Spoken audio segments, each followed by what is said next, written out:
നിങ്ങളുടെ favourite shows ഇനി ഒരിക്കലും മിസ്സാവില്ല. ഇപ്പോൾ C5 കാണും നിങ്ങളുടെ ഫേവറേറ്റ് ഷോസ് തികച്ചും സൗജന്യമായി. ആരൊക്കെ നിങ്ങൾക്കിടയിൽ ഉണ്ടായാലും നീ നിയമപരമായി വരുണിന്റെ ഭാര്യ. വരുണിനെ സ്നേഹിക്കാനുള്ള അവകാശം നിനക്കേ ഉള്ളൂ.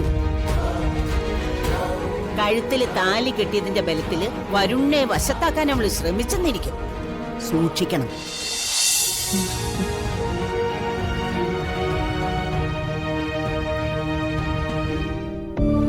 നിലാവ് കാണാണോ? എനിക്കും ഇഷ്ടം. എനിക്കിഷ്ടമല്ല. ഈ പ്രകൃതിയുടെ ഭംഗി ആസ്വദിക്കുമ്പോഴേ അടുത്ത ആരും ഉണ്ടാവുന്ന എനിക്കിഷ്ടമല്ല. പക്ഷേ ഭാര്യ ഭർത്താക്കന്മാർ തമ്മിൽ ചില ഇഷ്ടാനിഷ്ടങ്ങൾക്ക് വിട്ടുവീഴ്ച ചെയ്തല്ലേ പറ്റൂ. അത് ഭാര്യ ഭർത്താക്കന്മാർ തമ്മിലല്ലേ, നമ്മൾ തമ്മിലല്ലല്ലോ. വരുൺ, ഞാൻ വരുണിനോട് സോറി പറയാൻ വന്നതാ. അതിന്റെ ആവശ്യം എന്താ? ഞാൻ വെറുതെ കുറെ സ്വപ്നങ്ങളുടെ പുറകെ പോയി കയ്യിലിരുന്ന രത്നം നഷ്ടപ്പെടുത്തിയിട്ട് മിന്നാമിനിങ്ങിന്റെ പിന്നാലെ പോയതുപോലെ. പക്ഷേ ഒരു ഗുണമുണ്ടായി. കണക്ക് പറഞ്ഞ് ഇവിടുന്ന് പോവാൻ ശ്രമിച്ചപ്പോഴാ നഷ്ടത്തിന്റെ വേദന എനിക്ക് മനസ്സിലായത്. എനിക്ക് വരുണിനെ ഉപേക്ഷിച്ച് ഒരിക്കലും പോവാൻ പറ്റില്ല. വരുണിനെ ഞാൻ ശരിക്കും അത്രയ്ക്ക് സ്നേഹിക്കുന്നുണ്ട്. അല്ല, ഈ പറഞ്ഞതിന്റെ വില എത്രയാ? വലിയ വിശദീകരണം ഇല്ലാതെ അതൊന്ന് പറയുകയാണെങ്കിൽ എനിക്ക് തരാൻ സൗകര്യമായിരുന്നു. കളിയാക്കിക്കോ, പക്ഷേ ഞാൻ എന്റെ തീരുമാനം പറയാം. ഇനി മുതൽ ഞാൻ വരുണിനെ സത്യസന്ധമായി സ്നേഹിക്കും. ആത്മാർത്ഥതയുള്ള ഭാര്യയാവാൻ ശ്രമിക്കും. ഈ വേഷം നന്നായിട്ടുണ്ടോ? ആണുങ്ങൾ കണ്ടാ മോഹിച്ചു. എന്നിട്ട് വരുണിന് മോഹം തോന്നിയോ? അർദ്ധരാത്രി ആണുങ്ങളെ മയക്കാൻ നടക്കുന്ന ഒരുത്തിയോട് എനിക്ക് കമ്പം തോന്നിയിട്ടില്ല. ഇനി ഒട്ടും തോന്നുകയേയില്ല. വരുൺ പ്ലീസ്, നമ്മൾ എന്തിനാ തർക്കിച്ച ദിവസങ്ങളും മാസങ്ങളും കളയുന്നേ? ജീവിതം ആസ്വദിക്കാനുള്ളതല്ലേ. വരുൺ വരൂ, നമുക്ക് മുറിയിലേക്ക് പോവാം. കൈവിട്. വിടാനല്ലേ പറഞ്ഞ? ഇതെന്റെ അവകാശമാ. ഈ കൈ പിടിക്കാനും ഈ നെഞ്ചിൽ ഒട്ടിച്ചേർന്ന് നിൽക്കാനും.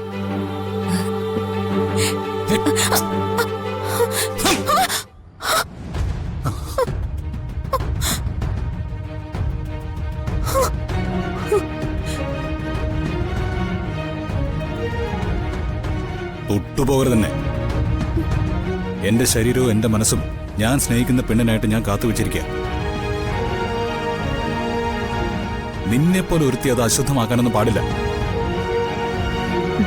വരും തല്ലിക്കോ, എനിക്ക് വേദനിക്കില്ല. കാരണം സ്നേഹിക്കാൻ തുടങ്ങിയ നിമിഷം മുതൽ വരുണിന്റെ തല്ലും കുത്തുവാക്കുകളും ഒക്കെ തലോടലുകളായി സ്വീകരിക്കാന് ഞാൻ തീരുമാനിച്ചിരിക്കുന്ന.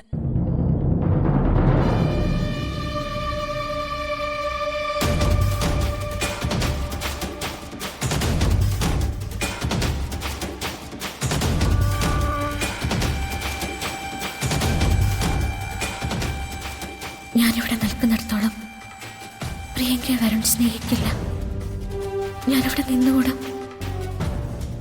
ഈ രാത്രി തന്നെ ഇവിടെ നിന്ന് പോയേ പറ്റൂ.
എന്താ മോളെ, എന്താ ഈ ഇരുട്ട് എഴുന്നേറ്റ് വന്നേ? ഒന്നുമില്ല മുത്തശ്ശി. വെള്ളം മുറി വെച്ചിട്ടുണ്ടായിരുന്നല്ലോ. എന്തുപറ്റി? എന്തെങ്കിലും അസ്വസ്ഥതയുണ്ടോ മോക്ക്? ഉണ്ട്. എനിക്ക് എനിക്കിവിടുന്ന് പോണം മുത്തശ്ശി. അല്ല, അച്ഛന്റെ അമ്മയുടെ അടുത്തുനിന്ന് ഞാനങ്ങനെ മാറി നിന്നിട്ടില്ല. ആ, കിടന്നിട്ട് എനിക്കൊരു സമാധാനം കിട്ടുന്നില്ല. എന്നെ ഒന്ന് കൊണ്ടുവിടാൻ പറയോ? അച്ഛനമ്മമാരോടുള്ള മോളുടെ സ്നേഹം മുത്തശ്ശിക്ക് അറിയാം. എന്റെ കുട്ടിയെ ഇവിടെ ആവശ്യമുള്ളതുകൊണ്ടാ ഞാൻ പിടിച്ചു നിർത്തിയത്. കുടുംബക്ഷേത്രത്തില് ഒരു ചടങ്ങ് കൂടി ബാക്കിയുണ്ട്. അത് കഴിഞ്ഞിട്ട് എന്റെ കുട്ടിയെ ഞാൻ വിടാം. മുത്തശ്ശി, മോൾ ഇവിടെ നിൽക്കുന്നതില് ചിലപ്പോ ആരെങ്കിലും മുഖം മുഷിഞ്ഞിട്ടുണ്ടാവും. പക്ഷേ നല്ല മുഖത്തോടെ മോളെ കാണുന്നവര് ഈ വീട്ടിലുമുണ്ട്. ചില നേരത്ത് ദൈവം നമ്മളെ കളിപ്പിക്കും. അത് വളരെ കുറച്ചു നേരത്തേക്ക് മാത്രം. അത് കഴിഞ്ഞാ എന്താ ചെയ്യാന്നറിയോ? എല്ലാ സന്തോഷവും നമ്മുടെ മുമ്പില് വിളമ്പി വയ്ക്കും. കുട്ടിക്കുറുമ്പ് കാണിച്ചതുപോലെ ദൈവം നമ്മെ നോക്കി ചിരിക്കും. ഭഗവാൻ കൃഷ്ണന്റെ പ്രിയപ്പെട്ട കുട്ടിയല്ലേ? കൃഷ്ണന്റെ കുട്ടിക്കുറുമ്പ് കാണാനിരിക്കുന്നതേ ഉള്ളൂ. വാ, നമുക്ക് മുറിയിലേക്ക് പോവാം. വേണ്ട മുത്തശ്ശി, മുത്തശ്ശി പോയിക്കോ. സാരമില്ല, എന്റെ പ്രിയപ്പെട്ട മോളല്ലേ, മുത്തശ്ശി കൂടെ ഇരിക്കാം. വാ വാ.